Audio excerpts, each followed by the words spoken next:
Hello, I'm Kevin Millington. Happy to be with the Empire State Aerosciences Museum here at Glenville, New York at Schenectady County Airport to continue our history, video and audio history program.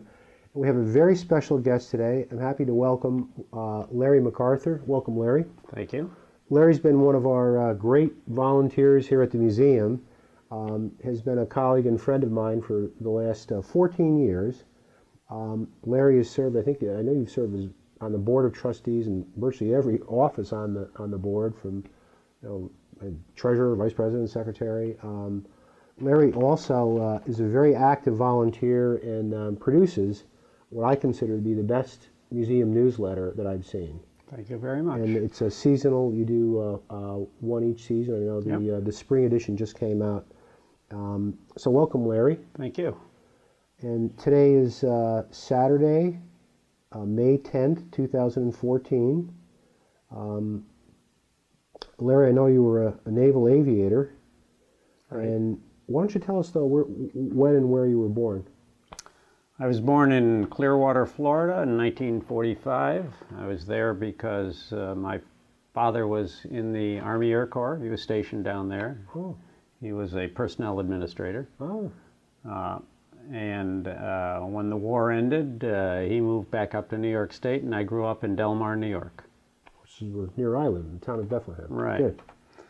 I graduated from Bethlehem Central High School in 1963 and got a Reserve Officer Training Corps scholarship with the Navy to go to Dartmouth College in Hanover, New Hampshire. Oh, okay. So I went to Dartmouth College for 4 years on a Navy ROTC scholarship. And during those 4 years in the summers, we would actually go and serve time in the Navy. Mm-hmm. One of those summers, we spent time with the Naval Aviation Program. I went down to Corpus Christi, Texas, and we got a couple of flights, and it looked good to me. Well, Corpus Christi is a very, Naval Air Station Corpus Christi is a very large, active naval base. Yes, it is. Aviation. Still is. So when I graduated, you can indicate what branch of the Navy you wanted to go in. I said I wanted to go into naval aviation. So that's how I got into naval aviation. After graduating, like all other new naval aviators, was stationed to Naval Air Station, Pensacola, Florida. Okay, that's the central training base for the That's the central Navy? Starting training base. Okay. Yeah. So everybody starts there, and the first training is ground school, and a lot of physical training, some survival training, and then you get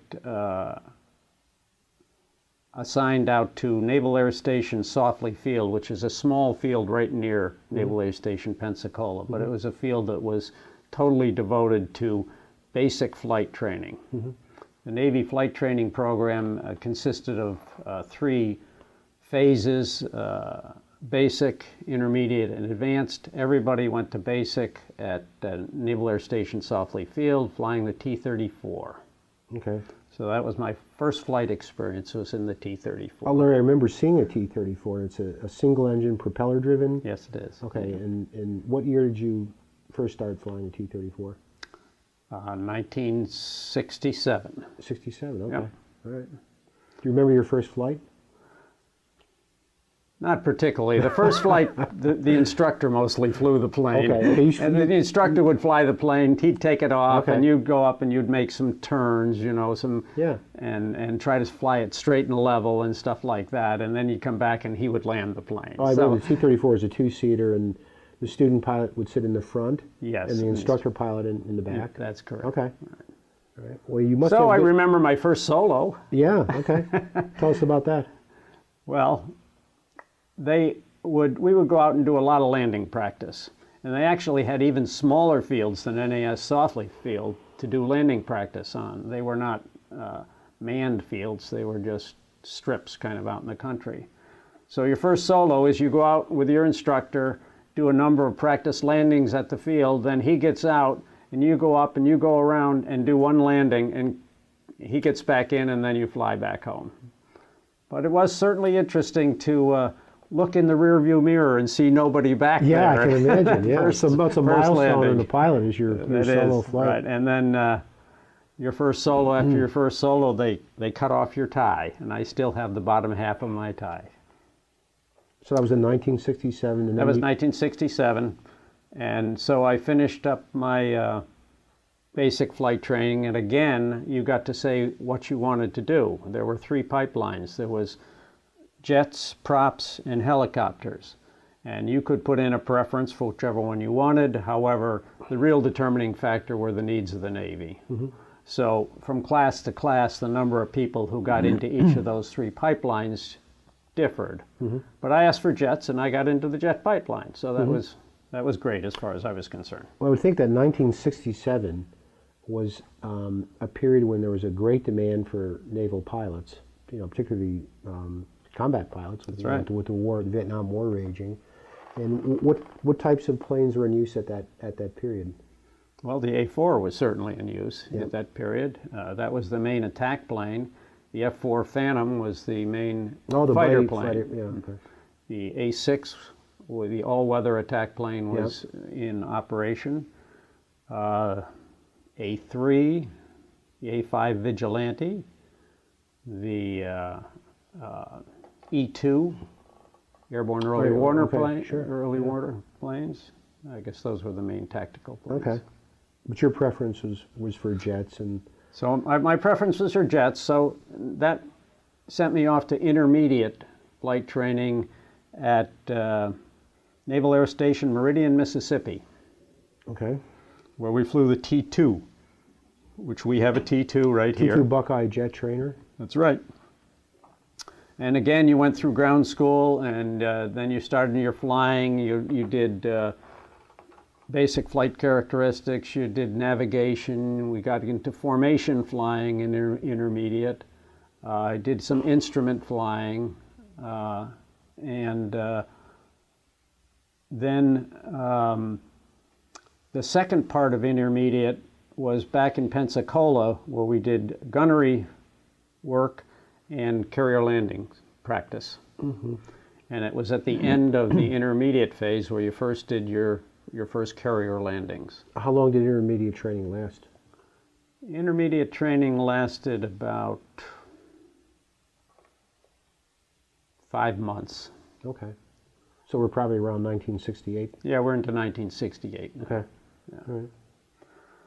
And I know So- naval pilots, of course, the main difference between naval pilots and Air Force or other military branches is your ability to land. Much of not all of naval aviation, but most is carrier based. So, Right. so what separates naval pilots is your ability to land and take off on aircraft carriers, which are huge boats, but are certainly very small airfields. Right. And because of that, you learned a different kind of a landing approach than, say, Air Force pilots did, as I understand it anyway. It was a high rate of descent, total power on approach. High rate of descent so that when you came over the stern of the carrier, you would have a safety factor there. You would be above the stern of the carrier as much as possible. And then power on approach, which was generally the case with a jet plane, so that if you missed the wires, you'd have power to take off again and come around again and make another try at it. Were your first landings on land bases with arresting gear or on a carrier? We did a lot of what was called field carrier landing practice, which was just going around and flying the pattern just like you would at the ship, coming down, touching down, and taking off again. So no, you didn't get arrested. You didn't have the arresting cable there. You were just practicing landing. So the first arrested landing was actually on the carrier. What carrier, do you remember what carrier? Yeah, it was kind of interesting. Normally they did your student pilot first landings were on the USS Lexington, Okay. CV-16, which was stationed near Pensacola just for that purpose. But for some reason, Lexington was out of commission. We went to the USS Wasp. Was that a World War II Yeah. carrier? Sure. Right. And the interesting thing about that was the Wasp was one of the few remaining carriers that still had hydraulic catapults. They'd gone from hydraulic catapults to steam Yeah, catapults. yeah, sure. Yeah. Well, with a hydraulic catapult, there is no acceleration to speak of. You go, it's like getting a kick in the pants, you know? Whereas with steam, it accelerates quickly, but there is a feeling of acceleration. So I really got punched off the end of the ship on the Wasp for my first carrier landings. And of course, they give you a little extra airspeed too. The strength of the carrier catapult shot is based on the weight and the aerodynamics of the plane. So they can adjust how strong that stroke is. And they gave us a little extra power on the cat shot when we were brand new. Larry, for folks interested in carrier operations and takeoffs and landings, the plane such as this one or anyone would be launched off the deck in order to get the requisite amount of speed necessary to fly. The A4, for example, probably needed about 130 miles an hour to fly. Yeah, about right. And you would not have, of course, a mile or 2 mile long runway. You have launch decks are probably, 500 feet, something like that? Or less, yeah. So you're hooked up to a catapult, which will, get you going to at least 130 miles an hour in probably 2 seconds, right? That's a pretty good blast. And then landing. Why don't you tell us about that? Well, landing area was at the aft end of the ship. You landed with this hook down. You had a hook on the back of the plane that you could lower, and it would catch one of the 4 wires that was strung across the aft end of the ship, the aft end of the flight deck. So you decelerate pretty quickly, huh? Decelerate very quickly. You actually lock your harness. It's like, if you're in a car and for some reason your seatbelt gets locked, Oh, yeah, it's exactly like that, but you do it consciously because otherwise you'd be thrown forward, and you don't want to be thrown forward at that point. Oh, boy, it must have been a tremendous rush. Yeah, it was. So you are in intermediate training. I've now finished my intermediate training. Okay. Now we go to advanced training. I went to Naval Air Station Beeville, Texas, which no longer exists, to fly the F-9. TF-9 Cougar was the advanced trainer at the time. Okay. And you went through very much the same syllabus that you did with the T-2. It was just a more powerful plane. Sure, how was the T-2 to fly? T-2 was great to fly. I mean, my observation of it in the air park, we have fortunate to have virtually all the planes that Larry was mentioning from that era. But the T-2 looked like it had a wide landing gear. Had a wide landing gear, yeah. Kind of a hot rod, but stable looking. It had more than enough power. It had wide landing gear. It could do aerobatics. It was a maneuverable plane. It was not a particularly fast plane, but it was a good plane to fly. I think that impressed me. It had a wide landing gear, so it must have been a stable landing. And then the F-9 Cougar that you're now flying in advance was kind of a Korean War era fighter aircraft, wasn't it? These are two-seat These are two-seat versions of them. Okay. Well, tell us about that. Well, Beeville, Texas, went through there, and as I say, I did pretty much the same syllabus, just in a more highly powered aircraft. You went through your ground school again, learning about the plane, all about the avionics and flight characteristics of the plane. Then you got into your various stages of, basic flight, navigation, formation flight. We did do night formation flight there, which we hadn't done in intermediate. And must be challenging. Yeah. A little scary. Well, what you do, seeing as you can't see the plane if it's a real dark night, is you focus on the lights on the plane. And more than one light. Wingtip lights and the tail light and maybe the light on the fuselage too. And you get those lights in just the right aspect to each other, and you know what aspect that plane is in. So you join up on those lights till you get close enough, and then actually join up. How long did advanced training last? I got my wings in October of 1968. So I started flight training in September, I think, of 67, and it was just over a year. Okay. How many hours does a student pilot like you typically amass in training? I don't remember. Probably 100, maybe less than 100. I'm not sure. All right. Don't recall. That was pretty quick. 11, 12, 13 months was pretty quick, but as you said, they were looking for pilots at the time, so they were pushing us through the syllabus. You know, once you got out of ground school, you flew very frequently, sometimes twice a day, a couple of times, 3 times a day in your syllabus flights. Well, that's a pretty accelerated schedule, isn't it? Yeah. 3 times a day. Yeah, that's a lot of flying, Yeah. you know, when you're trying something new on each Yeah, flight. I would imagine even though you're a student pilot, you know, you're just beginning, you fly that often, you get good, and you probably get good pretty quick. You got pretty familiar with it, yeah. Yeah. And every so often they would have a check flight. In other words, say for navigation, you go through a navigation syllabus, and then at the end of it, when you've gone through all the flights, you would have a check flight where you had to display your capabilities in that particular area. So I finished up in October of 1968. And from there, again, you get to say what you'd like to do, and they tell you what you're going to do. And I got assigned to Attack Squadron 81, VA 81, Naval Air Station Cecil Field, flying the A4C. And we have a wonderful model of an A4 here. We Larry. do, right.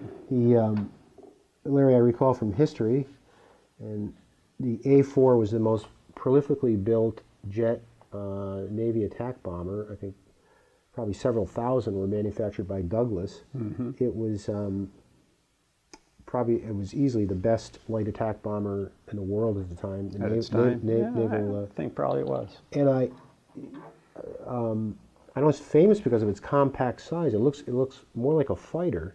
I think the first time I saw an A4, a real one flying, it was the Mount of the Blue Angels, the aerobatic team. But tell us about flying the A4, the significance of that. Well, before actually going to Attack Squadron 81, you go through a replacement air group where you learn how to fly the plane that squadron flies. So I went to the replacement air group in Cecil Field, Florida, near Jacksonville, Naval Air Station, Cecil Field, Florida, and learned how to fly the A4 and went through a similar syllabus that I'd gone through before. You know, more formation flying, more weapons delivery, and night carrier qualifications. It's the first time I landed at night. And that makes you pay attention to what you're doing. So you did not do this in training? Not night carrier landings in training. Okay. You only did night carrier landings when you got to this stage. So I finished that syllabus and was assigned to VA 81. The way that the system was supposed to work was you went through your replacement air group, you got assigned to the squadron right after it had come back from a deployment.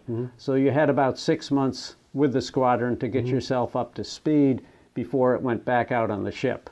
Well, that didn't happen with me. I got assigned to VA 81 and they were already on deployment. In fact, they had just left.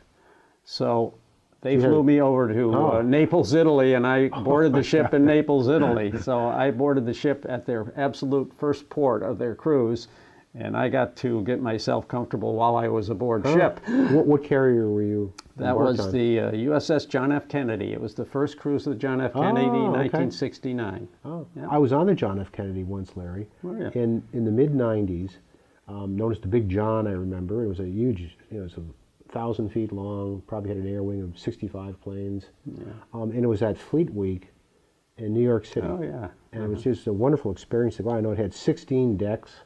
And then, of course, the A4 Skyhawk then was one of the premier attack planes. Primary mission was attack. Yes. So it wasn't a fighter, it was a light bomber. Right. But tell us about flying that.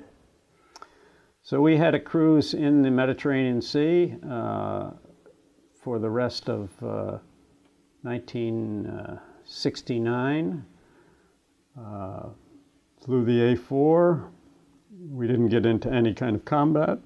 We were there, however, when Colonel Gaddafi took over in Libya. Sure, yeah. In fact, I had a detachment in Libya just before he took over. We were doing some weapons training, and some of us went to Wheelus Air Force Base in Libya, which was a U.S. Air Force base at the time, and did some flight training. This kind of thing did happen. you would go off on a detachment on a land base and either do some weapons training, or you might pretend to be the bad guys and come out and try to attack the ship in a simulated manner.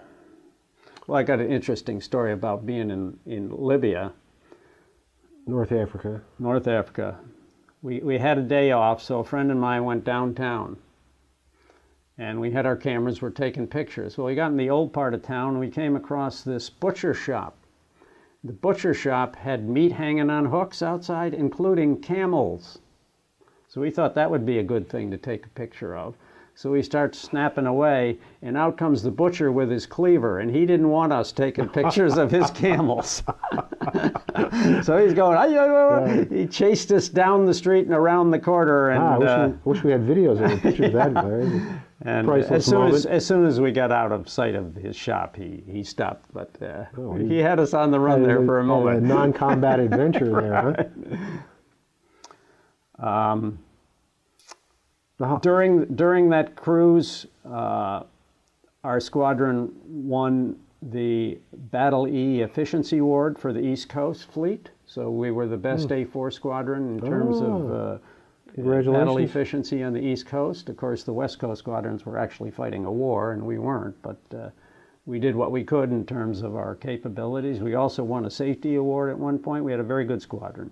How many, Larry, on a squadron? An aircraft carrier like the John F. Kennedy would have, was I correct? Was it about 75 aircraft? Yeah. Wing? The squadrons were part of an air wing. How many squadrons did you have?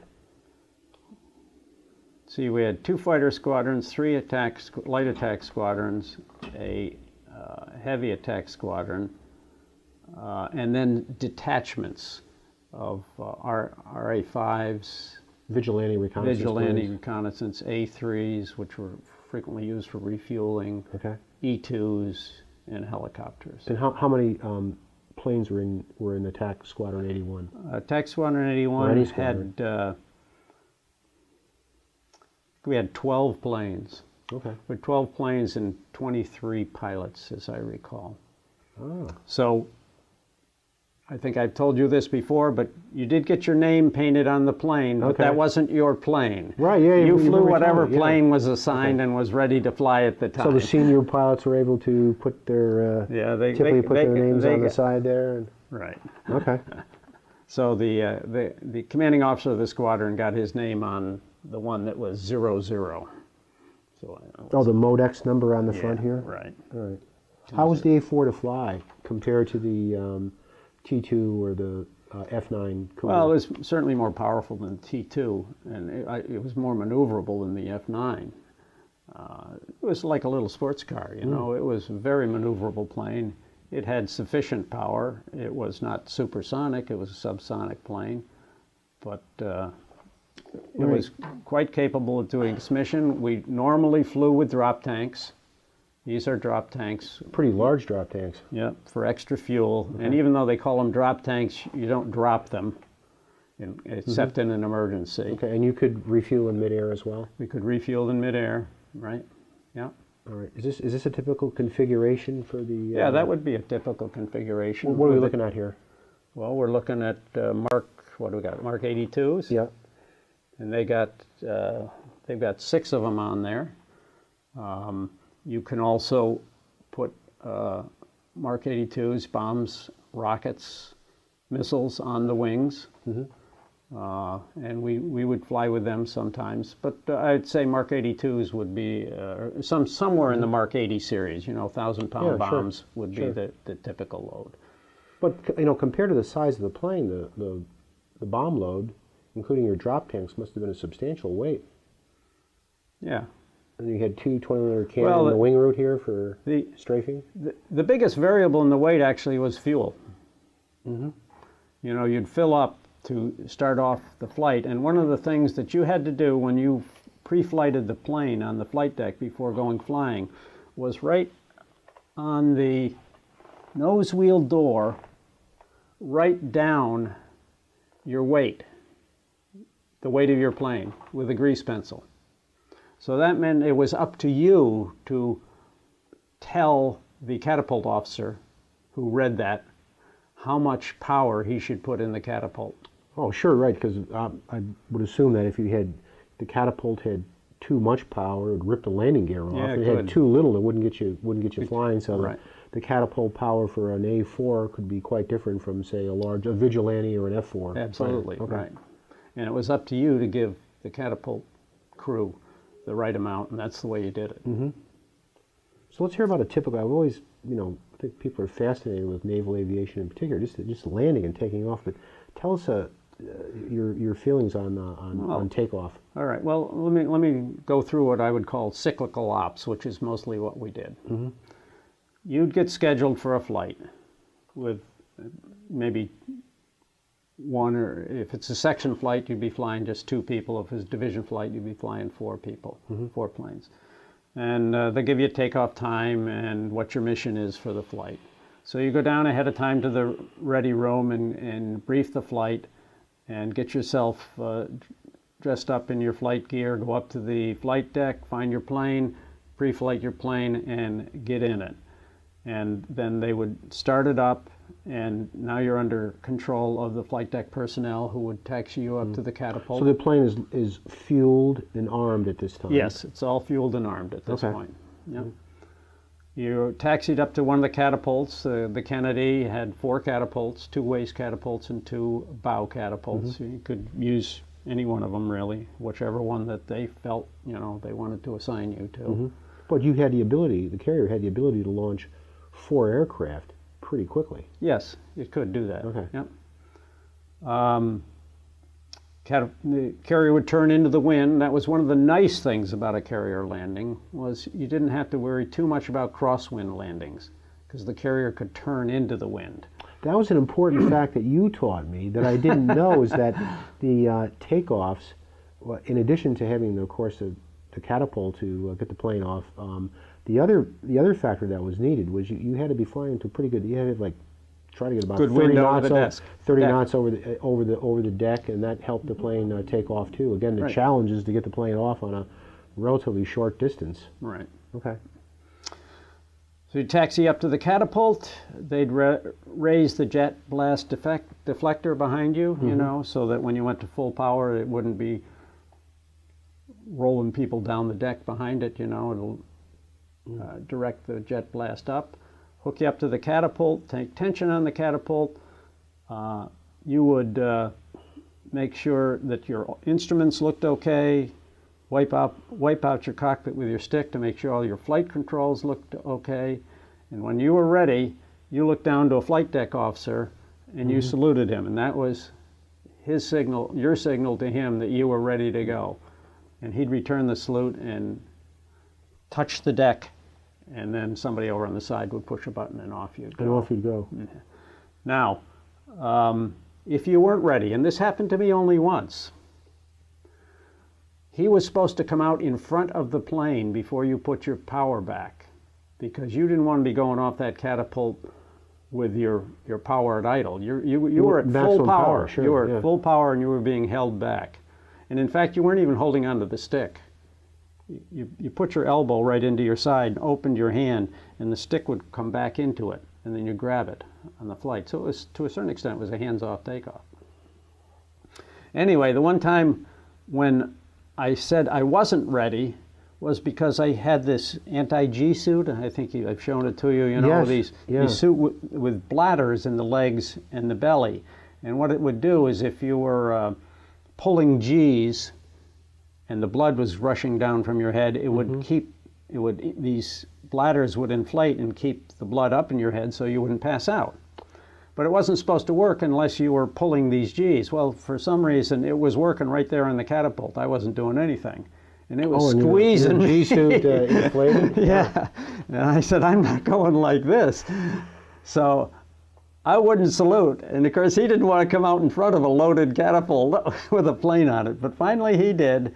And I pulled back on my power, and I unhooked my G-suit and deflated it. And then I went. It was probably actually very stressful, not only for yourself. It was stressful for both of us. Well, yeah, for a deck operator to get in front of a fully loaded jet about to Right. take off, and geez, Right. that'd ruin your day. That would ruin your day. But Larry, that's a good point that you mentioned about the G Suit. But one of the great things that Larry does is support our education programs here at the museum. And one of our very best, which I sure hope you continue, Thank you. is Larry frequently gives demonstrations of all the flight gear he wore, which is pretty extensive. I know you have a jumpsuit and a survival vest, torso and harness, the survival G, vest. the G suit that.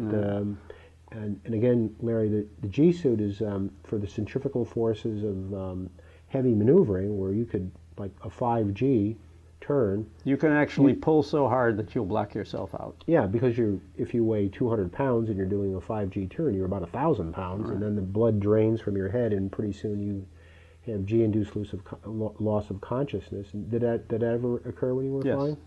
Oh, tell us about that. What was Well, the feeling? if you, the feeling is that your eyesight just kind of narrows. Your field of vision narrows and kind of goes gray. Because the blood is draining from your head.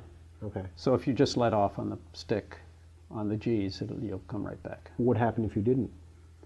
I think presumably you could pass out, but then you would let off on the G's, and I think you'd come right back. Or it could, again, ruin your day. It could ruin your if you day, passed out. Okay. So you salute.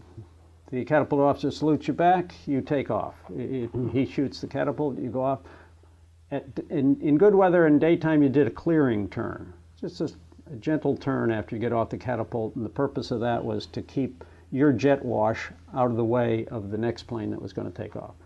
Then you fly out. Normally, you'll fly out to a certain distance from the ship, say 10 miles, and a certain altitude and a certain radial, which is a certain direction from the ship, and you'd find your other planes, because you didn't get launched all at once. You had to go out and join up. And then formate with other... Get in your formation, go out and do your mission, and then when you came back on a good weather day, you would stack up over the ship.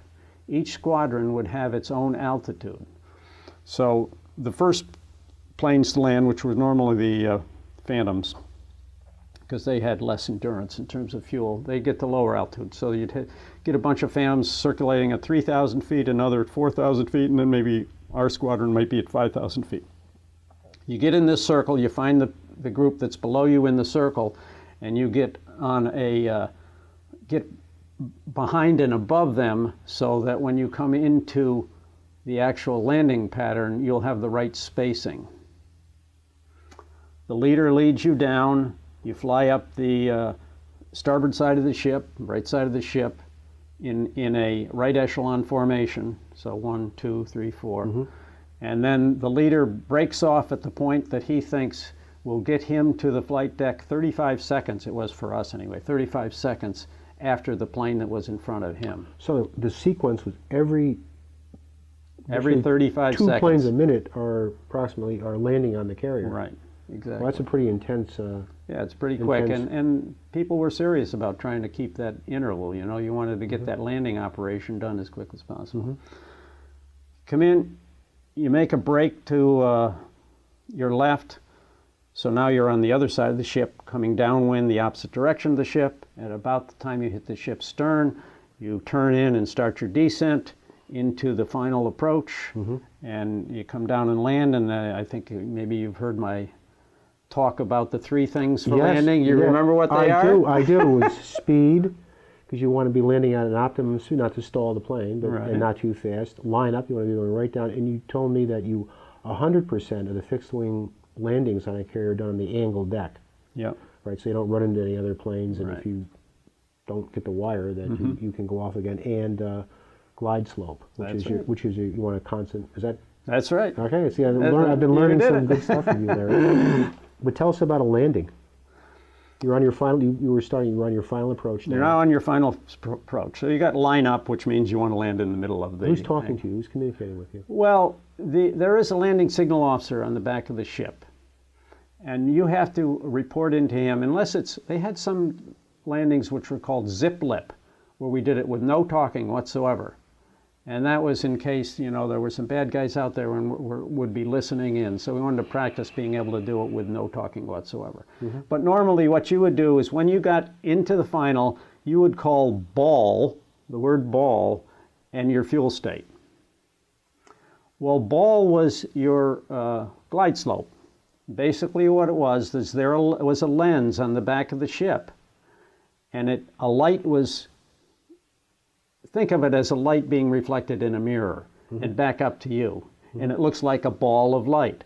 And you want to get that ball of light right in the middle of the mirror from an up and a down perspective. That means you're right on the glide slope. So when you say ball, you've at least found the ball on the mirror, that light source on the mirror, and now you're working to put it in the middle. And the fuel is so, you know, in case you're on a low fuel approach, you know, they might have to get the tanker ready to refuel you if you mess up or something. So you're flying the ball down right to the middle of that mirror. You're looking at your lineup, and airspeed was not measured in knots or miles per hour. It was measured in angle of attack, because the optimum airspeed differed depending on how much you weighed. And this instrument on the plane, called an angle of attack indicator, would identify for you the proper airspeed for your weight. Okay. So you come in, power on the whole way. The first thing you do when you touch down was? Go to full throttle. Go to full power in case you missed the wire. So as you were saying, Larry, the landings, which were, I would guess, my observation, I've never flown on a carrier, but on a takeoff, you're along for the ride, kind of. Landing, though, the hook is going to come down, and you're going to try to snag one of 4 wires. hooks going across the deck, and as the landing gear touches down, you said you go to full power in case you miss them. And the hook will hold you even at full power. Uh-huh. Once you feel the tension, you can let off on the full power. Somebody comes out and untangles the hook or adjusts the hook if need be. Mostly it just falls off when you raise the... And you got to taxi out of the landing area pretty quick, you know, because there's somebody 35 seconds behind you. Right, yeah. So, and the optimum wire was the 3-wire. Right. All your landings, you told me, were graded, and all the landings were graded. Okay. Right. You could get OK underline, OK with parentheses, a no grade, or a cut. OK underline was a perfect pass. I have to say I never got one. They were rare. That would be a 3-wire? Well, no, you could get a 3-wire a lot of times not getting OK. Oh, okay. Underline. I got mostly 3 wires. Perfect. But so an OK meant, I mean, you were just perfect the whole way, you know. An OK underline was. An OK would mean, well, you know, you might have been off a little in one of those 3 aspects, but not very far off, and you corrected for it well out there, and you came in, and it was a good pass. A fair pass, you might be off in 2 of the aspects or something, or you might be doing a correction a little bit later, you know, and that's a fair pass. It's still a safe pass. And the other 2 were not really safe passes. I would imagine that landing at night, landing in, as you told me, landing in a day condition with good weather is ideal, and landing at night in bad weather, when you don't maybe feel very good, and the plane might not be, you know, all the systems on the plane might be functioning well, could be very stressful. So I felt quite comfortable and quite competent and confident landing during the day. Every night landing I worked hard at, everyone. Tell us about your experience, or what was your most memorable landing?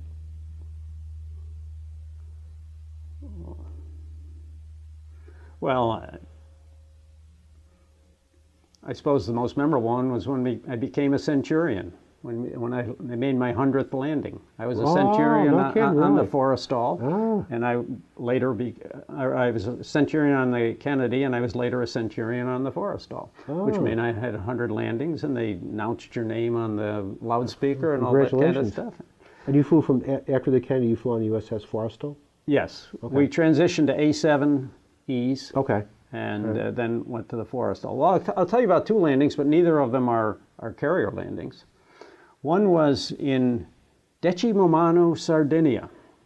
I'd been flying off the carrier and got airborne, and one of my drop tanks didn't transfer. So I had an asymmetrical load. I had fuel in one drop tank on one side and not in the other.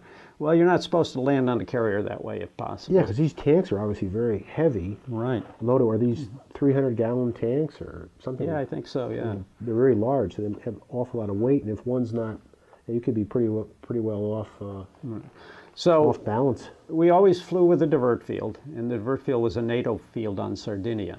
Mm-hmm. So they said, fly over there and unload that fuel. Mm-hmm.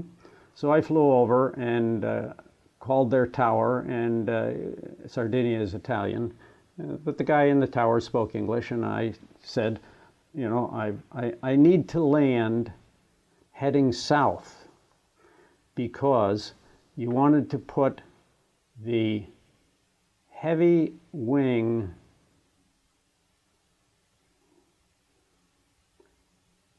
into the wind. There was a crosswind.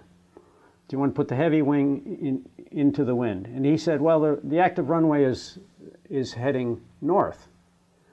So I came back to him. I said, no, I want to head south. I've got a problem here that requires me to head south. And he said, no, the active runway is north. So I declared an emergency. Once you declare an emergency, he pretty much has to do what you want to do. So I declare an emergency. I'm going to land toward the south. It's a stressful day.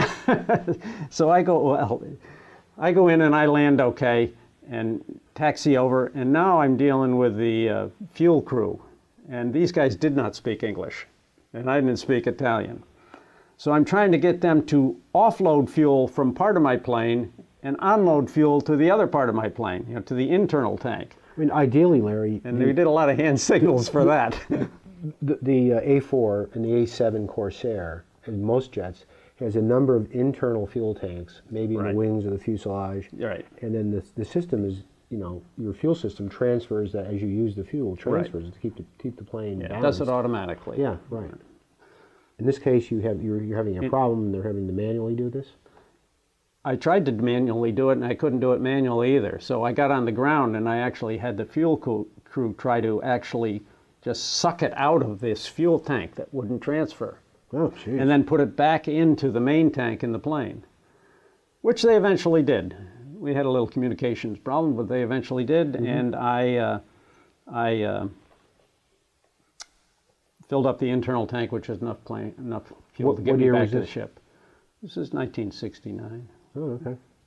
The other flight I like to talk about is the flight I took where I didn't have enough fuel to get where I was going when I took off, and I knew it. This was in 1973. I'd finished my time in VA-81, and I was now an instructor in A-7Es at Naval Air Station Cecil Field in California. And during that time, the United States started a bombing campaign back over North Vietnam. If you may remember that war, they stopped bombing North Vietnam, and then they started up again. Operation Linebacker. And they were losing some planes. So they needed more planes over there, and we were the training squadron, so to speak, for A7. So they decided to take 4 planes from our squadron and to have 4 of us fly them over to the Philippines, where they could be put on board one of the carriers. So we started out by going down to Naval Air Station Miramar near San Francisco, or near Los Angeles, and planned our first leg of our flight was to Hawaii, but we didn't have enough fuel to get to Hawaii.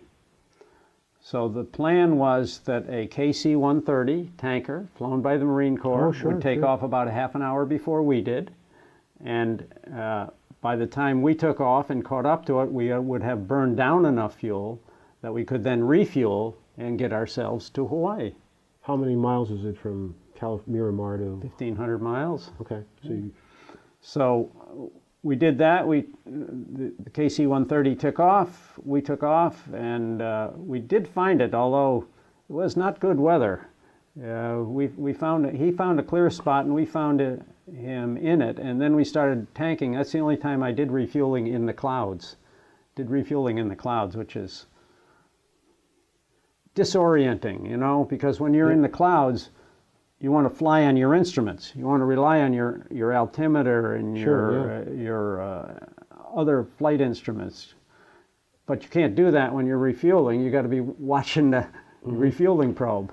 Larry, when you're refueling, I know the tanker will be in front of the receiver and will reel out a hose with a basket on the end, right. and the receiver with this on That's the right. A4 right here would fly into it. So That's right. I would imagine in dark weather, or windy, it would be difficult. Well, yes, it would be difficult and windy, but the thing that actually makes it move is the disruption of the air around the front of your plane. Mm-hmm. So you've got to go in at a good pace. You can't just inch your way in there because then it'll start moving. Mm-hmm. And you can't go too fast in, or you'll damage something. But you have to just get a steady stream relative movement into it. So we refueled in the clouds, and made it to Barbers Point in Hawaii. And then from there we hopscotched across the Pacific Ocean. We didn't have to refuel again, but we went to Wake Island, went to Guam, and then on to the Philippines, where we delivered our planes. Yeah. So that was the pretty long flight. That was my longest flight. Yep. And that was the only one that I took off on where I didn't have enough fuel to get where I was going. The A7 Corsair replaced the A4 and Navy light attack. Yes, it slider, did. Somewhat larger than the... Somewhat larger, could carry more weaponry. It wasn't that much faster, but it was more accurate. It had a computerized navigation system and a computerized weapons delivery system. I remember, Larry, at the time, the A7 was really this cutting edge. It was. It was the first, as I understand it, was the first Navy plane to have a heads-up display, which is now... I read that, They all have them, I think, now. now. It was the first plane to have an inertial navigation system. Inertial navigation. A turbofan engine. Yep. And when you often do, when we're able to open up our cockpits of our jets outside, we do have an A7E, and you pointed out to me once when I got in there, it had the inertial navigation system featured a kind of a rolling map display. Yes. Instrumentation. Yep. So that must have been Drove a map. Yep. So more capable. Maybe not more as capable, maneuverable, but it's an attack bomber. Maybe not as much fun to fly, but it was certainly more capable in its mission. Did you have a preference? Well, for fun of flying, the A4. Yeah. But for for ability to carry out its mission, its attack mission, the A7 was better. When did your career as an aviator end? Career as an aviator ended in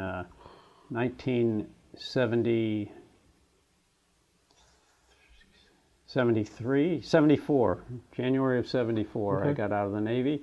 I did go in the reserves and made a career in the reserves, but I didn't do any flying in the reserves. I had naval aviation administrative billets mostly. I know you also, when you conduct classes, you bring along your logbook, which documents all of your, in a very detailed way, of course, documents all of your landings and how many arrested carrier landings. 268, right? We counted them up. 200, right? Oh, that's 268, and I got a little over 1,400 hours. I did bring in a picture here that I wanted to show you and see if you could figure out what's unusual about that picture. Well, this seems to be a few years ago, Larry. Well, yes, it's a few years ago. It's me sitting in an A7 cockpit. Okay. And you see anything unusual in that picture? you're wearing your glasses. I'm wearing glasses, right? Was that it? Yeah, that's okay, it. Right, okay. You could not get into single-seat jets wearing glasses. And when I got into them and got my wings, got qualified, I didn't wear glasses, but my eyes started to go bad. And they gave me a waiver to continue in that particular assignment, even wearing glasses. So I was one of the few people, I only knew one other guy in the whole United States Navy who was flying single-seat jets who wore glasses. This is with the TAC Squadron 81? This is with Attack Squadron 81. Sunliners? The Sunliners, right. Okay. So that was something unique. You're an A7 Corsair? I'm in an A7 Corsair right there, yep. So I did wear glasses for a while, and actually when the waiver ran out, then they would not send me back to sea. They continued to let me fly A-7Es as an instructor pilot, but they wouldn't send me back to sea, and I would not have been able to have a normal career pattern. And that was one of the things that made me think about getting out. So your career as an aviator ended in 1974. Right. And you I know you also had a very responsible job with New York State government after that. I did. I worked Tell us about that. Well, I worked as a budget director and data management director for New York State Department of Social Services. I had a career with the state, and at the same time, I kept up my Navy Reserve career with the Navy and had some nice duties on that. So I made 2 cruises, one on the Forrestal, one on the Kennedy, both of them to the Mediterranean Sea. Served as an instructor pilot. And then when I got out, I stayed in the reserves and got promoted to the level of captain and retired as a captain. You told me that during your career you saw a very historic moment of the famous propeller-driven A-1 Skyraider, a legendary, kind of a heavier attack plane than the Skyhawk, but it was propeller-driven. And tell us about that. I saw the last launch of an A-1 from an aircraft carrier. It was on our first cruise. It was on the Kennedy. And we had some A-1s on there that had been converted to being electronic countermeasures planes. And they normally did a deck run, but seeing as this was going to be a ceremonial launch, they actually catapulted it off, and off it went for the last time from a carrier. Another good term that you've taught me in my, aviation knowledge here, a deck run is an unassisted takeoff on a carrier, which is kind of rare, but the A-1 is a propeller.